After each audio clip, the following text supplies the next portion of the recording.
Hola a todos, soy Rodo y hoy os voy a traer un pequeño clásico que se llama Democracia Under Siege, Democracia bajo asedio.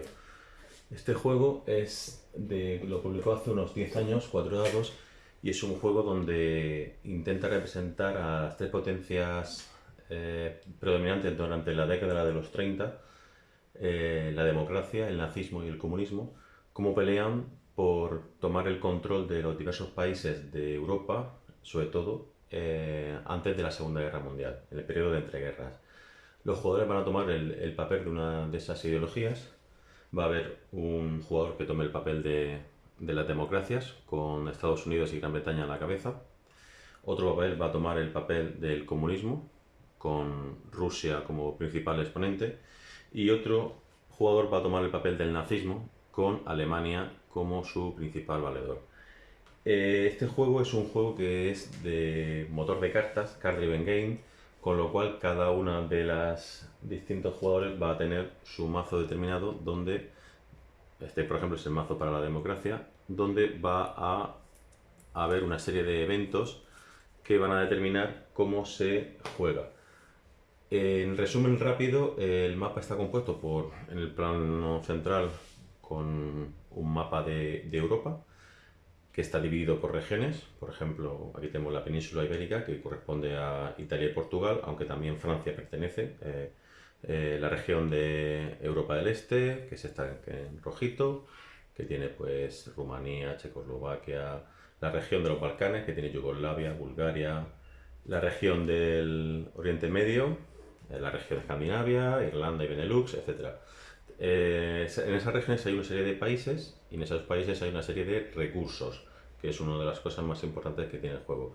Los recursos pueden ser de varios tipos, que están representados tanto en el juego como, por ejemplo, recursos de tipo materiales, recursos de tipo industriales, fábricas, y recursos de tipo petróleo, se representan en los distintos tableros con estas fichitas que se van a ir marcando en nuestro tablero de jugador. El objetivo del juego es obtener puntos de victoria, como en todos estos juegos, y va a haber dos tipos de puntos de victoria. Por un lado, los puntos de victoria se van a reflejar en el track de puntos de victoria, por supuesto. Por un lado están los puntos de victoria militares, que se van a conseguir sobre todo produciendo ejército y con conquistas militares. Y otros puntos de victoria van a ser los políticos, que es con este marcador.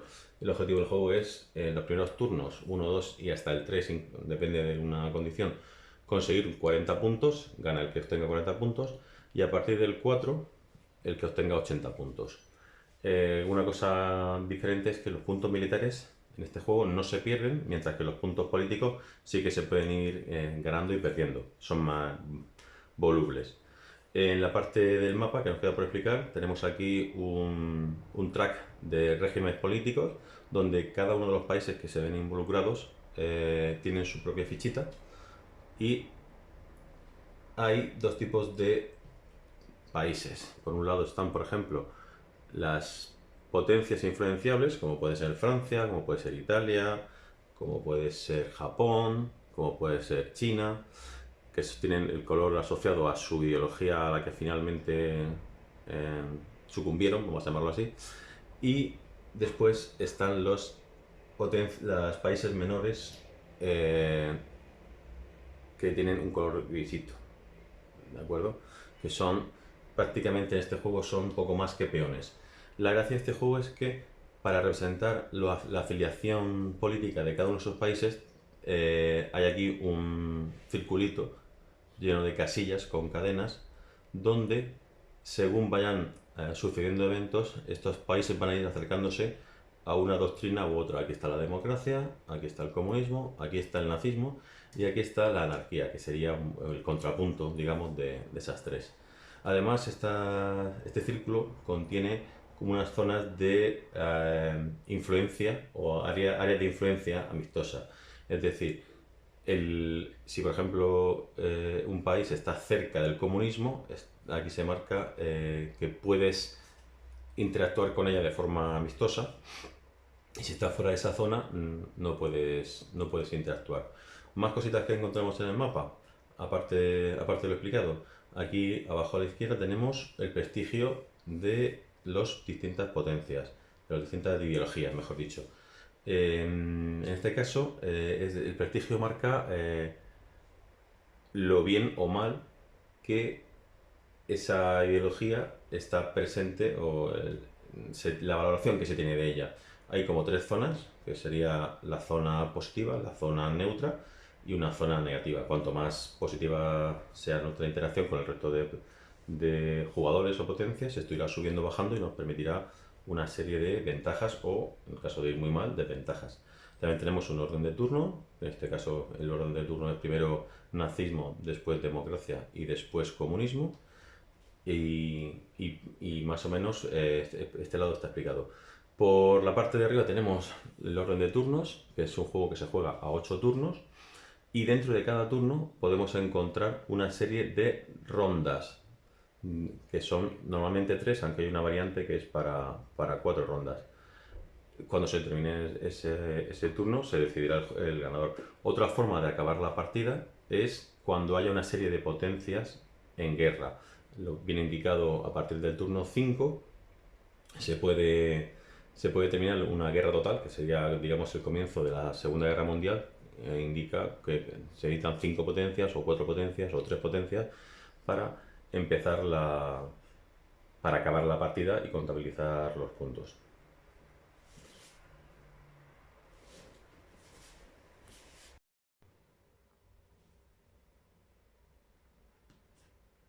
Los tableros de jugador, que cada uno de los jugadores corresponde a una ideología, están formados por un track de recursos en la parte superior que nos indican tanto el petróleo como la industria como los materiales que vamos obteniendo.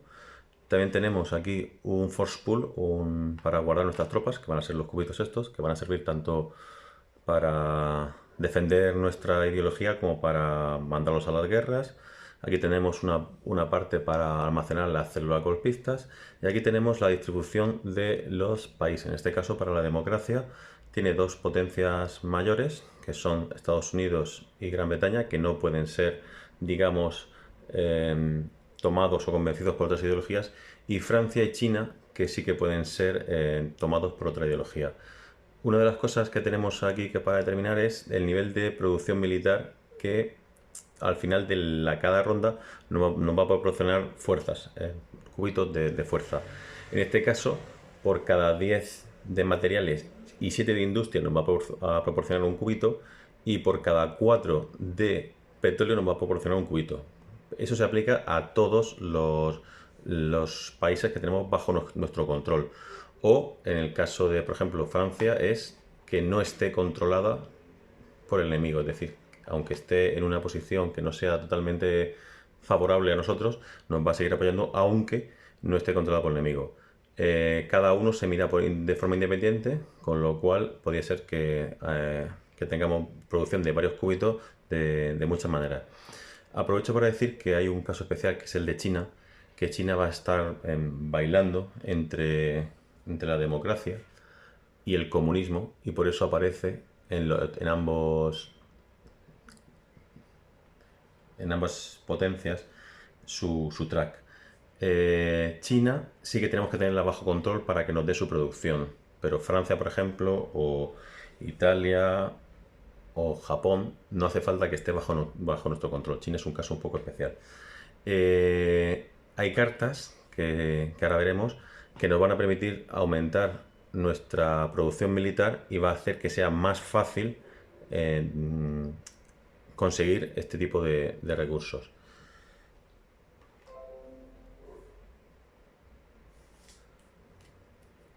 Las cartas que aparecen en el juego, vamos a tomar el ejemplo de cartas del mazo del comunista, están divididas en dos tipos. Eventos, que son las que tienen la parte de arriba con el texto de evento, y el resto vamos a llamarlas normales, que son acciones políticas que pueden ser más variadas. Se diferencian, aparte de que pone evento en la carta en la parte superior derecha, las cartas que son de acciones políticas, en la parte izquierda tiene varios símbolos que indican tanto los puntos políticos, que es el número grande que nos va a dar para hacer acciones, como la dificultad de hacer esta acción en esta carta.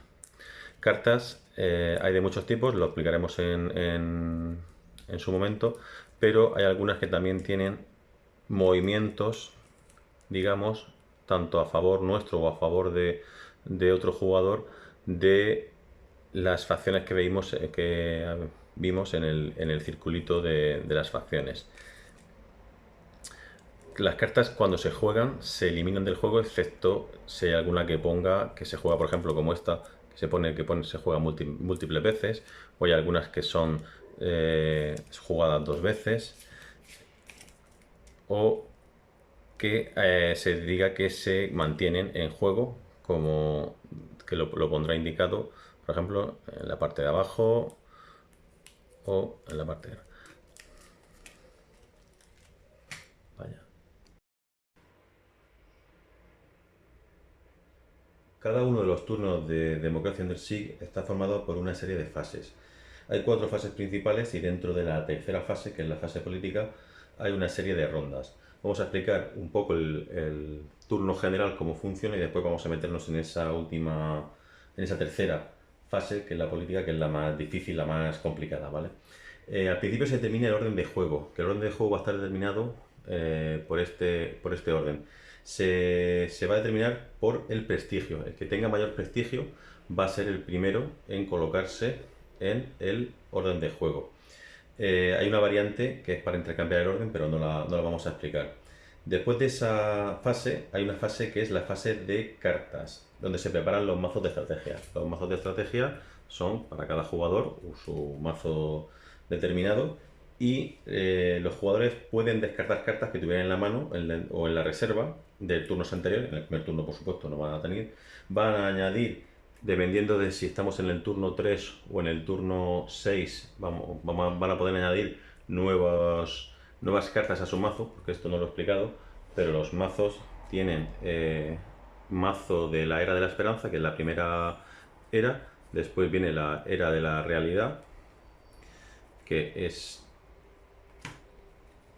simplemente hay que poner aquí realidad, y después viene la Era de la Desesperación, que suele ser un poquito más pequeño.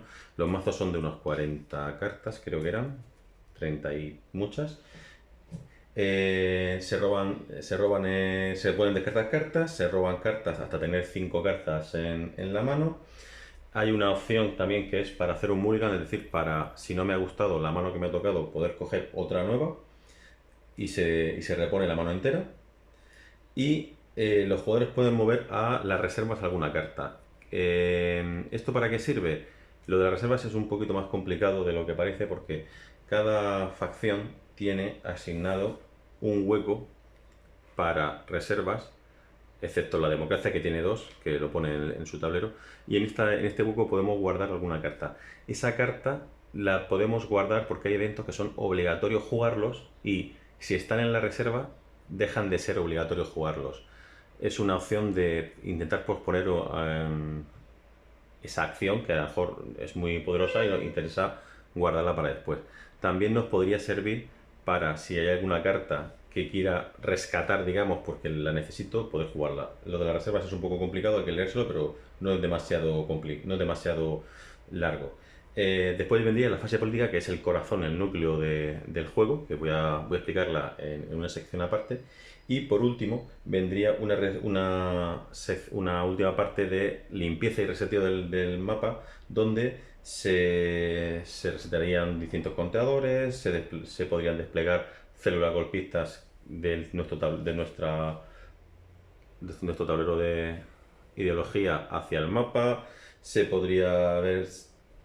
resuelven todas las guerras y todas las levantamientos que están todavía pendientes. Se podrían jugar eventos obligatorios de la mano, y lo más importante es obtener recursos militares, que es decir, los cubitos estos, para poder puntuar.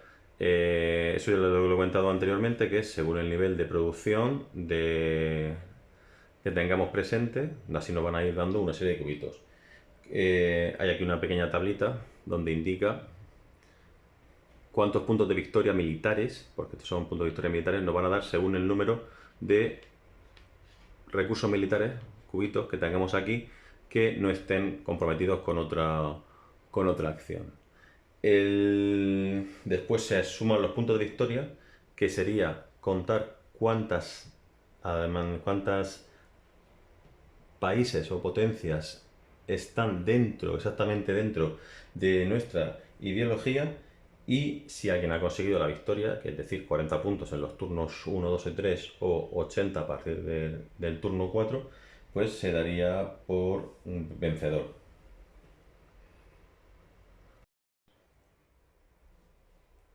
La tercera fase de cada una de las rondas de juego es la fase política, que es la fase más larga, que tiene más chicha.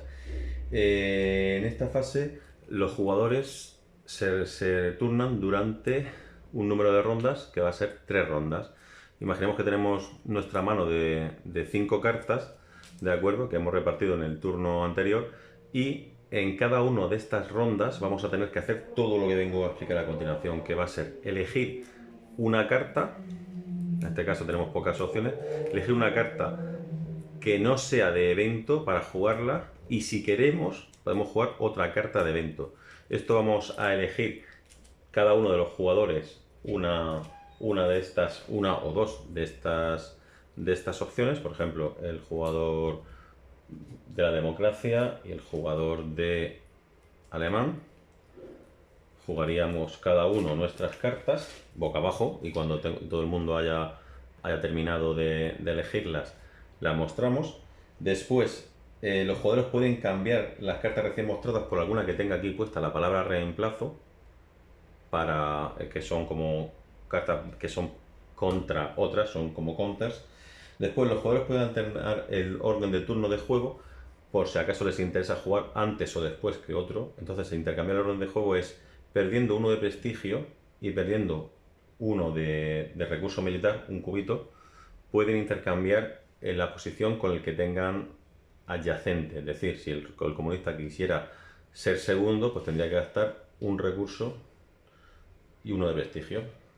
Y si quisiera volver a ser primero, pues tendría que volver a hacerlo, gastando, en este caso, 2 cubitos de aquí, uno por cada asalto, más 2 de prestigio.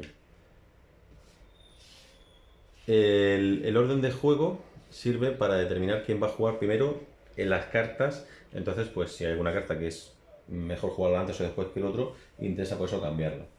Cada jugador después resuelve los eventos. En este caso, el jugador alemán es el primero en jugar, con lo cual jugaría su evento. Después podría jugar, si lo tuviera, el evento el jugador de la democracia, y después podría jugar el evento el jugador socialista, comunista. Después el evento pues simplemente se resuelve. Hay algunos que tienen alguna precondición, alguna prerequisito para poder jugarla, y otros que son los que tienen, por ejemplo, las 2 rayitas estas aquí. Significa que ese evento desencadena tiene alguna fichita para recordar que se ha hecho. Entonces por ejemplo, ahora se puede jugar la acción número 30, N32. N es del nazismo, 32, la carta 32 del nazismo. Las cartas van numeradas con C para el comunismo, N para el nazismo y D para la democracia.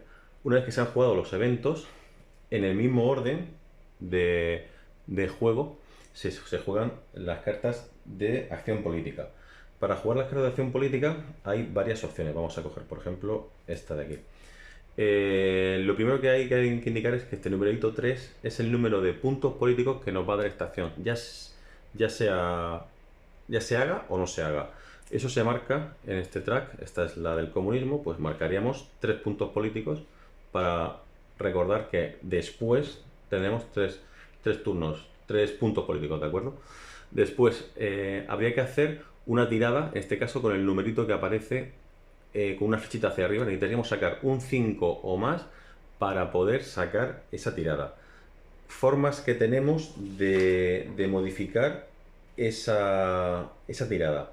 En este caso aparece un puño, que esto nos indica que por cada potencia que sea despótica, que es Las potencias pueden ser despóticas o no despóticas.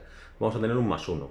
También, si estamos en la zona verde de esta tabla, también vamos a poder sumar un +1. Y además, si queremos lo que se dice quemar, explotar el prestigio, podríamos bajar uno de aquí para sumarle otro +1 al dado. En este caso nosotros necesitaríamos un 5. Si por ejemplo estuviéramos así y bajáramos uno de aquí de prestigio, podríamos sacar un 4. Si fuéramos alguna potencia despótica de las que tuviéramos, sería un 3, etcétera. ¿Qué más cosas si sale la tirada? Se resuelve toda la carta, tanto la parte de arriba como la parte de abajo. Si no sale la tirada, la carta se descarta. No se remueve del juego, solo se remueve del juego las cartas que se han cumplido y se han sacado correctamente, a no ser que la carta te diga lo contrario. Más cositas que aparecen en las cartas, pues, o para evitar esta tirada, también podemos perder otro de prestigio para volver a hacer un reroll. Esto es importante. Durante cada turno tenemos hasta 2 rerolls, repetición de tirada. Si nosotros queremos, hemos fallado la tirada y queremos, aplicando los modificadores, hacer un reroll, tendríamos hasta 2. Le pondríamos un marcador aquí para indicar que ya hemos gastado un reroll, y si hubiéramos gastado el segundo reroll se pondría aquí con el símbolo del dadito prohibido.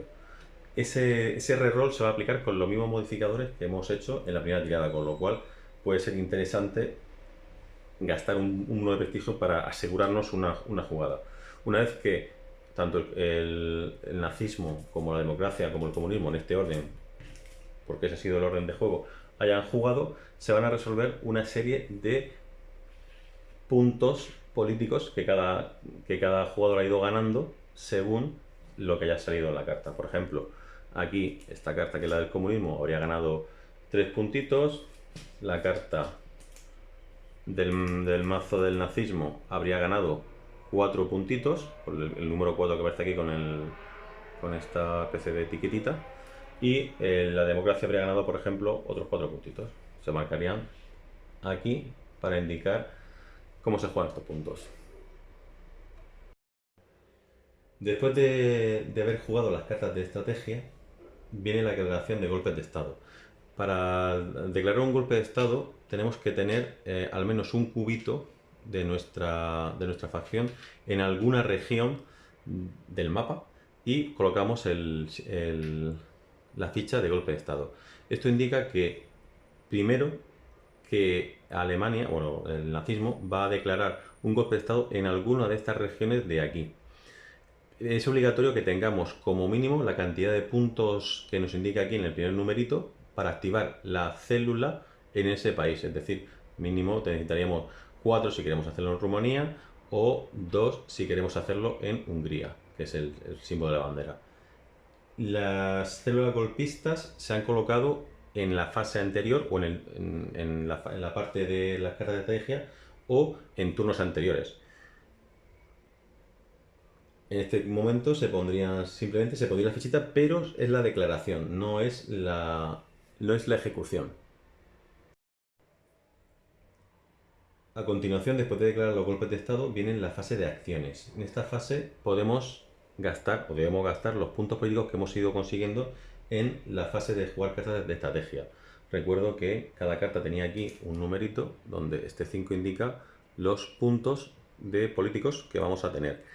Antes de empezar a gastarlos, y por orden de turno, de secuencia de juego, podemos gastar uno de prestigio y un recurso de militar para hacer que tengamos un punto político más. Para resolver un golpe de estado, lo primero que hay que tener claro es que hay que haber puesto una fichita de declaración de golpe de estado en la fase B, antes de la fase de acciones, para poder realizarlo. Tener células golpistas y tener suficientes puntos políticos para poder hacerlo en alguno de los países de la zona. La resolución de activar una célula golpista es como sigue. Lo primero que se hace es mover la célula más un marcador a la región donde nosotros queremos. Por ejemplo, si queremos hacer un golpe de estado, por ejemplo, en Rumanía, ponemos la célula y el cubito. Estos dos se quedan aquí. nos costará tanto como el primer número, como 4 puntos políticos. 2, 3 y 4. ¿De acuerdo?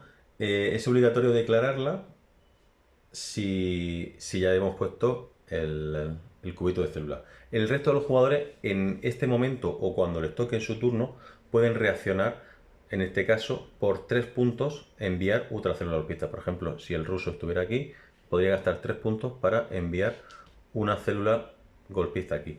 Puede ser que apoye al golpe, con lo cual se pondría encima del cartoncito, o que lo rechace, que lo intente evitar.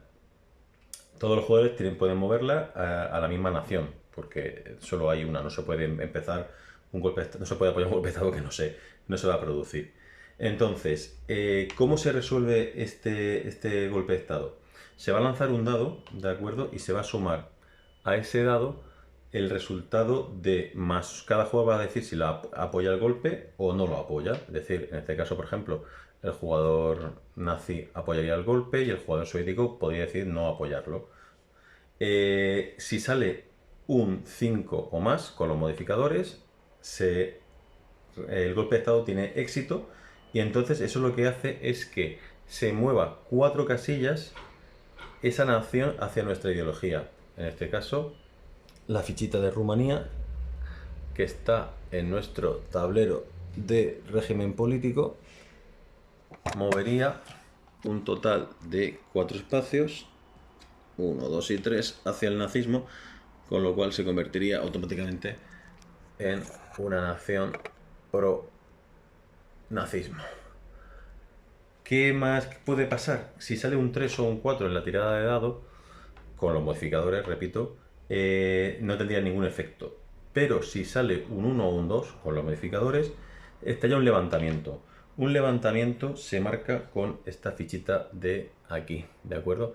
Hay que decir que los golpes de estado se resuelven después de que todo el mundo haya actuado. O sea que estoy haciendo toda la secuencia completa para que la tengamos. Cuando estalla un levantamiento, se pone el marcador por el lado de Weak, porque tiene dos lados, uno que es weak, débil, y otro que es strong, que es fuerte. Entonces se pone en esa región el resultado. En este caso la movería 2, esa facción movería 2 hacia la anarquía, lo pone aquí abajo en la fichita. Esa facción movería 2 en su track político, de régimen político, hacia la anarquía, y todos los jugadores podrían volver a asignar recursos militares para luchar en este levantamiento. ¿Cómo se asignan recursos militares? Pues es otra de las acciones que es simplemente digamos que un rising, un levantamiento, es como una protesta formal, no llega a ser una guerra civil, pero es una protesta. Podríamos enviar recursos militares con un punto político a este levantamiento. ¿Qué más cosas se pueden hacer? Se pueden luchar, por otro punto, en ese levantamiento. Por ejemplo, si en otro turno, ya recordemos que esto se resuelve al final, si en otro turno queremos apoyar al gobierno, pondríamos el cubito encima. Si quisiéramos apoyar a los rebeldes, lo pondríamos debajo. En este caso tiene poco sentido que si los nazis han realizado el golpe de Estado, no quieren apoyar el levantamiento. Este levantamiento, asignar puntos, nos va a costar 2 puntos políticos de aquí, de esta tablita que ya no se ve. 2 puntos políticos si es fuerte y 1 punto político si es débil. Si es fuerte significa que va ganando, digamos, las fuerzas del gobierno. Si es débil perdón, al revés, si es fuerte es que van ganando las fuerzas del levantamiento. Si es débil, es que va ganando el gobierno. Entonces, ¿cómo se resuelven los levantamientos? Igual, podríamos gastar un punto político dentro de nuestro turno para luchar en este levantamiento. Tenemos que tener más military resources asignados que cualquier otro, y solo se puede hacer una vez por ronda y por jugador. Es decir, no se puede hacer 5 veces para intentar que eso cambie. ¿Cómo se resuelven los levantamientos? De forma parecida a cómo se resuelven los golpes de estado. Si sale un número alto, es que van ganando los rebeldes, en este caso los rebeldes son los de fuera. Si sale un número bajo, va ganando, digamos, el lado gubernamental. Los que están arriba son gubernamentales, los que están abajo son rebeldes. Sí, hay que mirar una tabla, pero es muy sencilla. Si está en el lado weak y ganan los rebeldes, se pasa al lado strong. Y si está en el lado strong y ganan los rebeldes, ganan directamente los rebeldes. Aquí pueden pasar, pues eso, dos cosas al final. Que gane el gobierno y entonces no pasa nada, se quitan todas las fichitas. O que ganen los rebeldes después de que sea una strong, se quitan todos los cubitos de las casillas. Es decir, si por ejemplo aquí hubiera recursos de este tipo y gana el levantamiento, ganan los rebeldes, se quitarían todos los cubitos y todas las casillas, y además se movería 3 casillas el marcador de Rumanía, bueno, el marcador de la ideología, hacia el que hubiera apoyado el levantamiento, el que tuviera más cubitos. En caso de que hubiera empate, movería hacia la anarquía. Otra de las cosas que se pueden tener en el juego son las guerras, que hay aquí una serie de huequecitos muy bonitos para ponerlas. Las guerras son de forma parecida a cómo funcionan en los levantamientos. Son o apoyar al lado A, en este caso se pondrían los cubitos aquí, o apoyar al lado B, se pondrían abajo. Esos cubitos se ponen, por supuesto, gastando una serie de puntos políticos, en este caso lo indica aquí, 2 puntos políticos que lo indica en la carta. Al igual que el levantamiento, esta guerra tiene un marcador que va a empezar siempre aquí, y esta guerra se puede, como si dijéramos, estancar, que es decir, que no gane nadie, con lo cual movería hacia la anarquía y nos costaría un punto político más enviar tropas ahí. Puede ser que fuera ganando el lado A o fuera ganando el lado B. En caso digamos que estos son como varios pasos. Si gana el lado A, se va hacia aquí. Si vuelve a ganar el lado A, se sale y ya se resuelve lo que pone si gana el lado A o si gana el lado B. ¿De acuerdo? Se resuelve esa salida.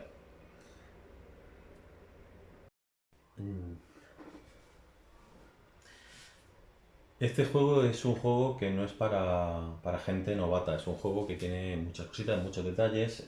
Las hojas de ayuda, pues eso, ayudan, pero hace falta un poquito de estudio para poder dominarlo, porque hay muchas cosas, hay guerras, hay sublevaciones, hay golpes de estado, hay eventos, hay toma de muchas cosas que hay que tener en cuenta. El reglamento para mí que está un poquito lioso, no sé si porque el escritor original era italiano, y al traducirlo al inglés y después haya habido un pequeño fallo porque está un poquito enrevesado. Hay muchas cosas que tarda 2 y 3 lecturas en conseguir sacarle el punto. También el orden, que no digo que no esté bien, es un poquito enrevesado. Tienes que tener mucho cuidado porque se declaran los golpes de estado en un momento,